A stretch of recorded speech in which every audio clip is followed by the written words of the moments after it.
good afternoon mga kabengbeng. Isang mapagpalang araw po sa ating lahat.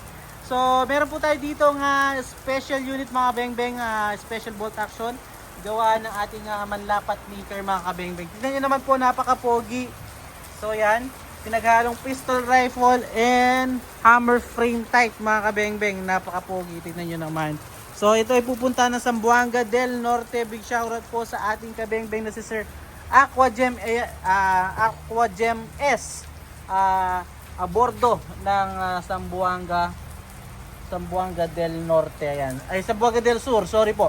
Again, ito ay pupunta ng Zamboanga del Sur mga kabengbeng. Ito ay unit ni Sir Aquagem S a bordo. Ayan. Sir, ito na po ang inyong unit. Napaka-pogi.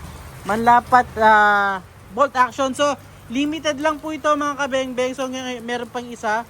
Ang problema nito mga kabengbeng, kapag wala na yon, maghihintay po tayo ng 3 to 4 weeks bago matapos, if ever na makatipo kayo ng ganito at mag-avail, no?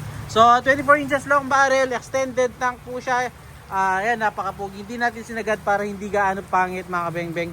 Then front and rear sight meron. Yung rear sight natin pinadjust natin para hindi tumama sa scope. So ito, subukan po natin. So gagamitin natin pellets, mixture pellets and resized and sorted straight from the box ng mga bala. So ito po, subukan natin bago natin ipadala sa Zamboanga del Sur ay Sir Aquagem S, no? So first shot po tayo, sir. First shot. Second shot, kita po ba? Second shot. So yan, kahit tumuulan mga kabengbeng, zero pa rin tayo ng mga unit nyo. Pangatlo. Grabe kaganda tumama po. Pang-apat. At pang-lima. Kita po ba?